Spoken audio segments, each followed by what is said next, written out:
Good morning, everyone. Welcome. Thanks for joining our webinar this morning. We're going to be talking to Simply VAT and InterCultural Elements this morning. We've got Alex Wyatt from Simply VAT and Jessie Ragg from InterCultural Elements. Morning, guys. Good morning. Morning. Great, thanks for joining us. So the way that we're going to work this morning, I'm literally, obviously, for those of you who don't know, I'm Lorna from GS1 UK. I'm literally just going to do a very super quick introduction, and then I'm going to pass straight into the meaty details over to Alex.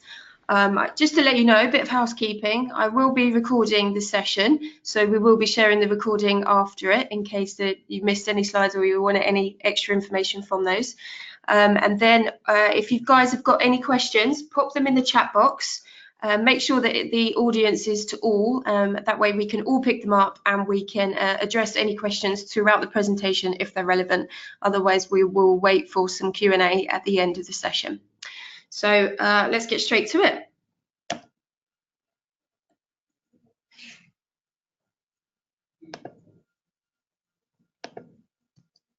So for those of you guys that don't know GS1, we are GS1 UK here in England. We're a community of businesses, so we're a membership organisation that has over 2 million companies around the world. Here in the UK, we've just reached the milestone of 36,000 businesses. They do range from big guys all the way up to the global sort of Tesco's of the world, all the way down to the sole traders. Our job here is predominantly to license the GTIN, so the number that sits below the barcode, to help people identify their products and get them ready for trade. And as you can see there, more than 6 billion barcodes are read across the planet every single day. So we've got quite a good penetration across the planet, and we're a not-for-profit, so we're a big community helping to make businesses work together. The contact details are on the slides, just in case you have got any questions or you would like to know more. But without further ado, I'm going to pass over to Alex from Simply VAT. There you go, Alex. Thank you. Okay, so my name is Alex Wyatt. I am the head of business development here at Simply VAT, and we help e-commerce traders sell internationally by looking after their VAT registrations and returns and any obligations that they have. So today I'm going to provide a bit of an educational overview of VAT and what your obligations are when trading in Europe. So I'm going to start with what is VAT. So VAT is value-added tax, and it's added at every step of the supply chain. So from the raw materials to the supplier or to the manufacturer to then the wholesaler and so on, all the way to the end customer. So the standard rates across the EU vary between 17% to 27%. And it's favored in over 140 countries worldwide because governments get revenue every step of the supply chain. But it's not supposed to be a burden on businesses. So you as a business, if you're VAT registered, you can actually reclaim all of your VAT paid. It will get offset against the sales VAT on your VAT return. So the e-commerce world has kind of exploded over the last, in recent years. So in 2016, there was global online sales of 18 trillion pounds, and 10% of that was cross-border trade. And looking at UK traders specifically, 27% of them are selling into the EU mainland. So there really is lots of opportunity and growth to be had still. So when you're looking into expanding internationally, there's many things that you need to think about, such as payment processing, pricing, fulfillment, culture and language, which Jessie will touch on. But then there's also the many different variations of VAT. So you have your VAT returns, different local laws and regulations, and it really gets down into the nitty-gritty like Intrastat and VAT recovery. So in saying that, many companies have a head down in the sand approach, but that's not actually a long-term sustainable solution. As we're seeing recently, the tax authorities in the UK, Germany, and so on are really clamping down on online sellers because they're losing billions in VAT. So it's not a sustainable long-term business approach. So when looking into selling to private customers cross-border, you must be VAT registered if you're holding your stock within an EU country. Different rules may apply if you're a UK-based business and you're holding your stock in the UK. You have up until £85,000 within a 12-month time frame before having to VAT register. After that, when you're selling cross-border, you're covered by the distance selling rules. So these rules apply if you are selling on marketplaces, if you're a registered business, and even if you're registered for VAT or not in the UK. So it is important to understand what these rules are. So the distance selling rules are where you're holding your stock in one EU country and you're charging local VAT from that country until you exceed a set threshold within a calendar year. So at the end of the calendar year, your thresholds go back down to 0 if you haven't exceeded. If you do exceed the threshold within a calendar year, you must VAT register from that point, and then you will have to continue paying that the new inbound country's VAT rate. And from there. So the thresholds are 35,000 euros in most EU countries, or their currencies equivalent. But in Germany, Netherlands, and Luxembourg, it's about 100,000 euros. So you do have quite a good buffer in order to start your international expansion without having to put up the cost of compliance from there. So if you fail to register in these countries once you cross over your thresholds, it could result in significant penalties, late payment fines, and also marketplaces may shut down your accounts. So it is important to make sure that you're understanding when you're crossing over the thresholds and monitoring these sales so that you can be have a proactive approach to your compliance. And so ignorance is no defense. In 2012, all the EU tax authorities put together a mutual cooperation to combat the lost VAT revenue. So they do talk to each other and they do share data. So it is important that you are making sure that you are complying in each country and that every step of your VAT obligations are being traced so that it's quite a smooth, I like to call it a process flow, so everything is tracked along the way.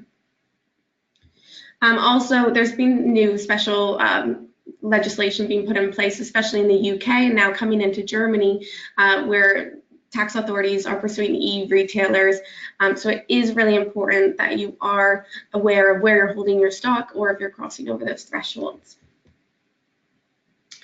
So going back to the difference in the VAT rates, in the UK it's 20%, but in Hungary the most expensive one is 27%. So if your total price including VAT is £28.80, then your net price would be £20, as the VAT rate would be 20%. In Hungary, your net price would then be £18.68 because you're now paying £6.12 in VAT. So it is really important to understand if your pricing can include all the different variations of VAT rates, and if it can't, then you need to make sure that you're making those changes in your pricing when you start crossing over the thresholds. So this slide is explaining the distance selling thresholds. So here, the ones in red, you've crossed over the threshold, and now you're going to be accounting for the VAT rate for that country. So in Belgium, you're charging 21%, Hungary 27%, and Spain, you're charging 21%. In Germany, you haven't quite crossed over the threshold, so you're still charging the UK VAT at 20%. And same thing with Poland. You're still charging it at 20% until you cross over that threshold.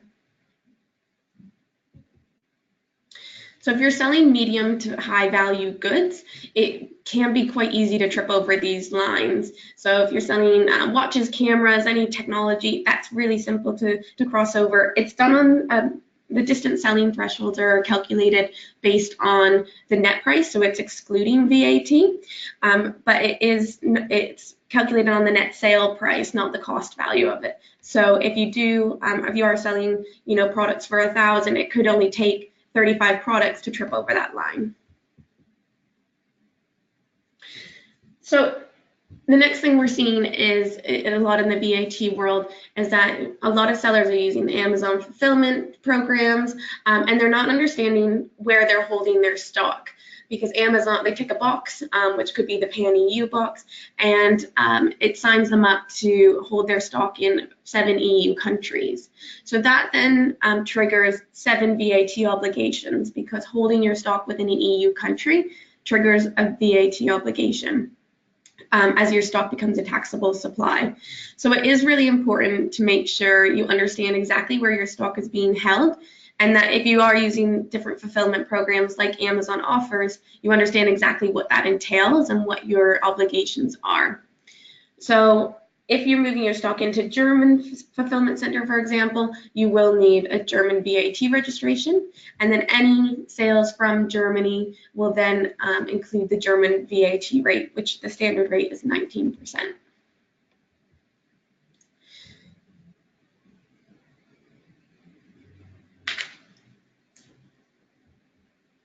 Now, if you're exporting into the EU, or sorry, into outside the EU, everything will be 0 rated, because everything exported outside is considered an export, and it's not taxable. So, can you afford to sell into Europe as a seller? You just need to make sure that you're factoring in the cost of compliance like you would at every other step of the your supply chain. Make sure you're factoring in, if you're going to use a tax agency such as ourselves, you're factoring in that cost of compliance into your margins. And make sure you're planning and preparing. So if you are going to cross over set thresholds or starting to expand into other EU countries, make sure you're aware of what VAT obligations you have, alongside not only the language and culture barriers, but it's really important, because this can be detrimental to your business. But with that being said, there is loads of opportunity when selling cross-border, and there's loads of profit to be had. So really the question is, can you afford not to sell into Europe? So what we like to say here is, don't let VAT be a barrier of your international expansion plans, because it can be quite simple as long as you understand the basic rules. And if you need assistance, there is advice out there. You can come to us and talk to us, and we'll be happy to help. And this is just going through what we do. We offer VAT registrations, returns, helping with any other further obligations. And you can follow us online. Ooh, sorry. Great, thank you, Alex. I just got a couple of questions myself, actually. Thinking with a small business brain in terms of the small businesses that we speak to here at GS1. How much does it cost to register for VAT? So this can vary depending on the country. So if you're a UK, it varies if you're a non-EU business and an EU business. If you're specifically an EU business, if you're registering abroad, for say our costs would be £299 for a registration, and that covers all the preparation. We do all the preparation work, and then liaise with the tax authorities and handle any of the translations with those documents. Great. And roughly how long would it take? Is it kind of, when you're talking about preparation, is it kind of, I've got to realize, oh, it's going to be a month to register, or is it quite quick? Yeah, it can take a while to register, especially with, the volume, since the tax authorities have really started to crack down on the online sellers. They've seen an influx of people trying to register. So when looking at, taking the time to register, it can take anywhere between 4 up to 10 weeks to get a registration in place, depending on the country. So in France specifically, it's taking closer to the 10 weeks. So we like to say, once you get in about the 10,000 euro buffer, when you're approaching your threshold within about 10,000 euros, it's good to start planning and looking into your VAT obligations at that point, because it will take some time to get the VAT registration into place. Great, okay, thank you for that. Right, Jessie, we're going to pass over to you now. Cool. Brilliant. So just double checking that you can see my screen there. Yep, all good. Off you go. Thank you. So yeah, as Lorna said, so I'm from InterCultural Elements. My name is Jesse, and I head up the sales team here. With just as a bit of an introduction, we're actually based in Leipzig in Germany. So I'll apologise in advance if there's any sort of connection issues. I'm coming from across the pond. But one thing that's really worth mentioning here is that we've been around for about 11 years. So we've worked with thousands of different retailers over the last decade to help with a variety of different expansion projects with a specific focus on marketplaces. So hopefully some of what I'll talk about today is useful for some of the retailers that are looking either to expand internationally or maybe trying to grow their presence across marketplaces, both in Europe and abroad, and beyond, I should say. So yeah, as I said, we're based in Leipzig. We've got a team of about 60 people from 16 nationalities, and what we do is we try to bring the cultural knowledge and cultural expertise when it comes to selling into a new country, so that you're not having to try and guess how you should target to your sellers to your buyers in a particular country or region. So we work in a number of different countries around the world. In the majority of the major e-commerce countries is where we really try to focus. Obviously, Amazon is a powerhouse. It's available in most of the countries that we work with, so that's one that we work with a lot. But we also try to help sellers get into marketplaces beyond Amazon as well. And so we do that through these three topics: building a strategy, implementing a strategy, and helping to maintain the success. So what I want to do is I want to try and share some of the insights that we've had over the last decade on these three sections, to talk about how you can try and do that yourself, or how you can find the right partners to work with to do that. And so the first thing I want to talk about is building a strategy for expansion.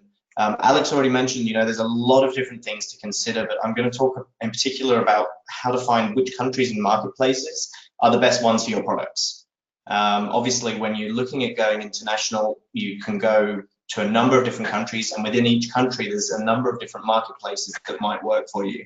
Amazon's obviously a great one, but again, there's different marketplaces everywhere. So these 4 bullet points are things that we always encourage our clients to look at first. Where do you already get your orders from? If you've got just English listings, or you're just on Amazon UK, or you've only got an English website, but you're getting orders from Germany, even though everything's not in, nothing's in German, that's a really good indicator that you may be, your prices are competitive enough in Germany with shipping that German buyers are willing to go through and buy everything, even though it's not in their language. Another good thing to look at is what your competitors are doing. If your competitors are doing well, or maybe not doing so well in a certain country, it's worth looking at whether or not you can repeat that success, or beat if they've not had any success, if you can do a better job than them. Another thing to look at is where your items or similar items are already being sold. Again, not to harp on about Amazon, but Amazon makes it easy here, where the international Amazons, Amazon DE, FR, ESIT, for example, you can change the language to English, and then you can search for your items. So if you type in skipping rope or whatever you might be selling, Amazon will machine translate that for you, and you get a bit of a feeling for how many other people are selling similar products. You can compare that with your price and get a feeling already if you think you can compete on that. And of course, you can outsource this. There's a number of different tools out there that offer a variety of different insights to different marketplaces in different countries. There's services, there's machines, there's a whole bunch of different options that you can look at to do that. But this research is really the most important step, before you go and just throw all of your products internationally and see what works and what doesn't. So when we look at available marketplaces, as I said, Amazon, eBay, they're sort of everywhere. But there's so many other marketplaces in different countries that can be good and can bring a new level of ROI that you may not be able to get on the major marketplaces like Amazon and eBay. There's other countries too where Amazon isn't even, an option. Sweden, for example, it's not there yet. Poland, it's not there. So you've got Allegro and Fitbit, for example, are 2 good marketplaces if you're looking to break into those areas. Again, you want to research not just which countries to go to, but what marketplaces you could and should be selling on there, where you're going to be competitive, what's going to work with your business model, and what the commission rates and everything are that can help you be profitable. So when it comes to implementing the strategy that you've put together, what I want to talk about today is translation and localization, and then how to set up and manage your listings across the marketplaces. So when it comes to translation and localization, one thing that I really don't like is Google Translate or machine translations in general, because what you've got is you run into the issue that it lacks the specificity that's needed for e-commerce. When you spend that much time and effort building perfect titles, bullet points, descriptions throughout the process of creating your listings in English, you don't then want to trust a machine to do that for you. So, regardless of how you get it translated, what's really important is the e-commerce specialization is there. This is an example that a client of ours was selling men's Under Armour t-shirts, and Google literally translated it to Under Armour, so like chainmail. Which is obviously not great if you're trying to sell sports t-shirts. And so here's a few tips for balancing the translation quality and the cost. As I said, no machine translations. It's sort of a no-go when it comes to e-commerce. It doesn't work. But one tip that I'd really give you is to work out what actually needs to be translated. So when you're getting a quote for translations, make sure that the translators know if they need to translate the whole title. They need to know if you're selling your own brand, they need to know what the brand is. You wouldn't translate the word Nike or Adidas, but if you're selling a private label brand that the translator doesn't know what it is, you need to make sure that you're not being paid, you're not being charged to translate things that don't need to be translated. Again, it's also important to ensure that your translations are being done by someone with e-commerce experience, so that you don't run into problems like character length, where you turn an English title into a German title and it gains an extra 15 characters in length, and suddenly your titles are too long and Amazon rejects the listing. So that's also something to factor in. Always proofread. Always ask if the prices for the translations include proofreading, and if they don't, you should make sure that you do have a native speaker to proofread the translations to make sure that there's not been any typos, and also to check that the flow of text is still there and that it's actually consistent with the message you're trying to deliver in English. Finally, don't be deceived by per word prices. Per word, just as a tip, per word is the industry standard for translations. And for any other industry, it works. But when it comes to e-commerce, the chances are pretty high that you're going to have a lot of duplicate or repetitive text in your titles and bullet points and descriptions. If you've got a bullet point that is shown on 40% of your listings, you should only pay for that bullet point to be translated once. If you get a per word price, they're charging you every single time that you're paying for that bullet point to be translated. So again, you want to make sure that when you're getting the translation quotes and you're talking to companies about getting a translation, that they're factoring that into their pricing and making sure that you're getting duplicate text for free and that you're getting a discount on repetition. So if you've got men's red t-shirt and men's blue t-shirt, you're not paying twice for the similar text there. And so separate to translation is localization. It's quite common that the words are used interchangeably, but actually localization is a completely separate thing. It's where you adapt your listings for the culture that you're selling to. The differences between British and American English alone, with sneakers and trainers, pants and trousers, the word itself, spelling it with an S or a Z, these are just within the same language. As soon as you start going to other countries with other languages, this is where it becomes even more important. And of course, other than just words, it's also about making sure that your sizes, your measurements, your currencies and the terminology that you're using are being localized so that you don't end up with returns that are, German buyers buying an item that's been advertised in English sizing and they've gotten confused. You want to make sure that you've got a good sizing chart that's there that shows accurate localization for the sizes and everything, so that you can try and minimize your returns. And again, when it comes to categories, you want to make sure that you know how to put your item into the right category. What we in English might call shoes, some Germans would refer to certain shoes as boots. So again, it helps to have a native speaker from the country actually assigning the categories for you when it comes to doing things like Amazon browse tree nodes, to make sure that your items are showing up in the right categories, so that if a buyer is not necessarily typing in the product, but they're using the search function on a marketplace, that your items are the ones that are showing up. Again, this comes to search terms. Don't just translate search terms, have a native speaker recreate them. The English word, or the word that you're using in your own country for selling products that you think buyers in your country are typing in, a translated version of that word is not necessarily what the buyers are going to be typing in. There's totally different, uses for products in different countries. If you're selling mouth guards in the UK, you'd be using search terms like rugby and hockey. But when you're selling to the US, you'd want to use football, American football, of course, or ice hockey. But in Germany, you'd probably use handball.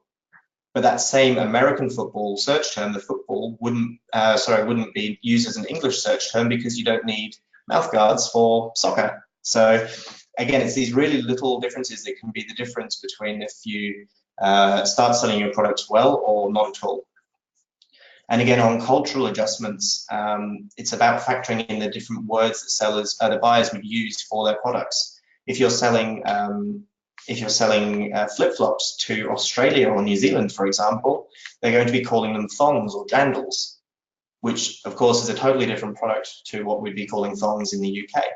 So again, this is also really important information to know, and using a native speaker from the country is your best chance to have the best opportunity to sell those products there.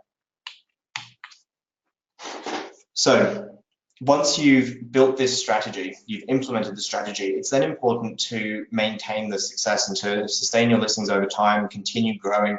And honestly, the best way to do that is by maintaining positive customer feedback and by constantly expanding into new countries and marketplaces to keep the number of sales channels growing. So customer service, honestly, one of the most important things, and I'm not just talking about responding to emails, I'm talking about everything from maintaining your health check, keeping an eye on your account health, making sure that your order defect rate's not too high.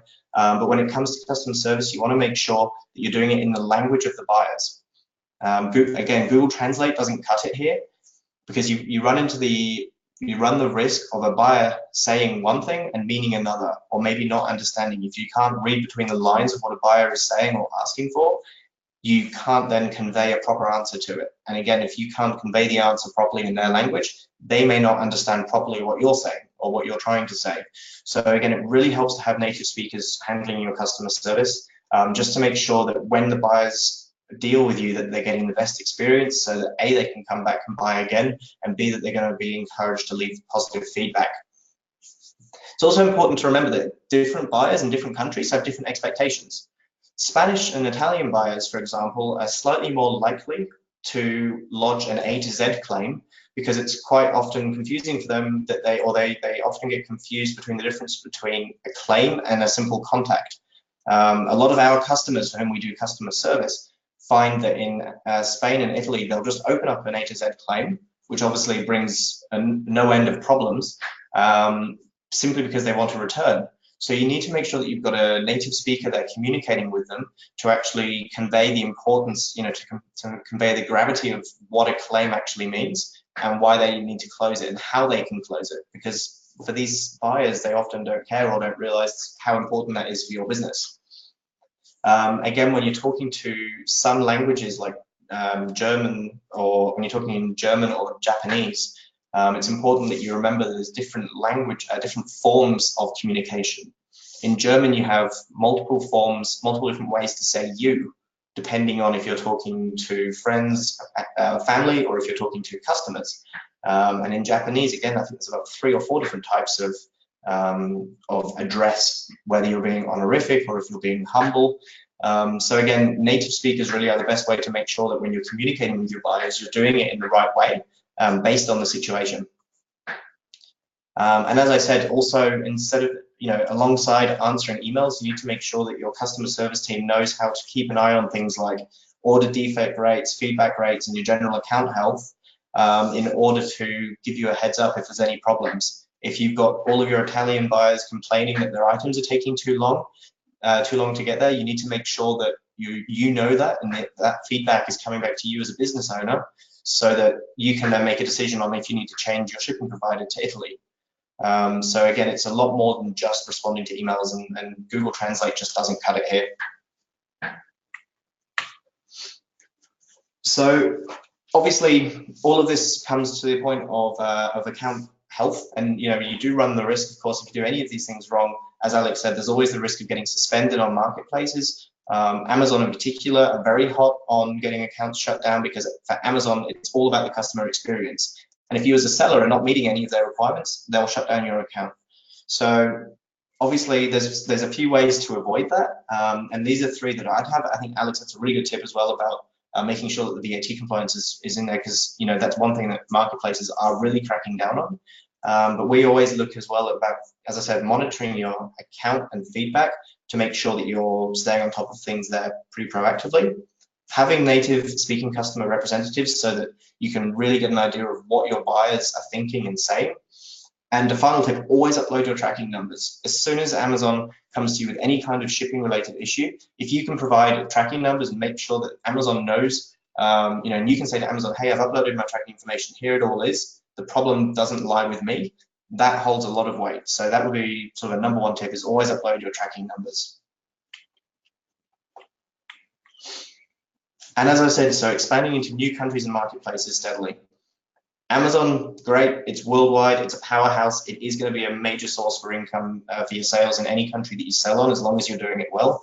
But just like a table, it's important to have many legs under your business there. So in the event that you do get suspended on Amazon in, for example, Germany, you have other options to sell there and to make sure that your products are still available to the buyers there. So it's important to keep expanding into the new countries and new marketplaces continually. Make sure that you're diversifying across as many countries and marketplaces as possible, and keep growing, keep more sales channels coming in so that you can keep being more available to more buyers every day. And that is everything from my side. I've rushed through a decade's worth of experience from our side here into 20-minute conversation. Obviously, if there are any questions, I'm happy to take any that's on that. Yeah. Great, thanks for that, Jesse. Again, I've got a couple of questions. So what are the languages that you guys can help out with? So we work pretty regularly with all of the Amazon countries, as well as a couple of extras. So obviously English in British, so British and American English. And again, these are all native speakers that we have in-house that are doing this. So different forms of English, German, French, Italian, Spanish, Japanese, and Polish are our main languages. We do also have access to to translators and linguists from other countries that we don't necessarily work with on a daily basis, but if somebody wanted to go to, for example, Sweden, we don't have Swedish translators in-house, but we do have access to Swedish translators that we've worked with in the past and know do a really good job. So we also have this external network that we use if people want to go to countries that aren't part of our day-to-day. Perfect, great. And in terms of, I really like the analogy of making sure you've got more than one leg under your table. What are the marketplaces outside of the big boys, the Amazons and the eBays, are your clients seeing success on? Kind of, what are the up-and-coming ones? So if you look at it sort of on a country-by-country basis, I'm going to forget about the UK for now. We're going to talk about in Europe. Yeah. So France is a really good example where Amazon's actually not as big of a powerhouse as it is in other countries. You've got a very federated market in France for marketplaces. So you've got Cdiscount is a very good one, which isn't, despite the name, it's not really for cheap products. It's more for good value. So that's actually the second highest visited marketplace in France after Amazon. You've also got La Radu, which is more for higher end products. It's quite hard to get onto as a seller. It's invitation only. But if you can get on there, it's a very good name. It's one that's been a household name in France for a very long time, I think about 100 years or so. It started off as a catalog. It was one of the first catalog magazines in France. And then it's been a household name, and then it eventually became a marketplace as well. So it's just got a very good standing in France. In Germany, one that's really sort of exciting me is Real. so spelt like real, real.de. They've taken, I like to use the analogy that they're sort of the German Tesco, German Walmart, in that they are a household name. They're everywhere. It's a shop that you can go into and buy your groceries, buy clothes, buy shoes, whatever it might be. But they've taken the sort of Walmart Tesco approach where they're going, hold, we've got such a good name here in Germany, but if we don't get into this marketplace thing, we're going to lose a lot to Amazon. So they've done that, and they actually acquired an established marketplace called Hitmeister about a year and a half ago. They've rebranded it. They've used that already well-established infrastructure of Hitmeister to basically become available immediately to a whole number of sellers. They link with, for example, Linworks. So if you're, for sellers using Linworks, it's pretty easy for us to get someone set up into Real. And that, as I said, is a household name here in Germany. So they are really, it's a good one to keep an eye on. Great. That Real one is a new one on me, so that's great. I'll take a look into that one then. So just as a final thank you, thanks Alex, thanks Jessie. There's been lots of information there. I hope all the audience enjoy listening. And like I said, we'll be following up with the recording out to you guys, just in case there was anything missed. So nothing left to say, but enjoy your day. Thanks very much, guys. Thank you. Thank you. Bye.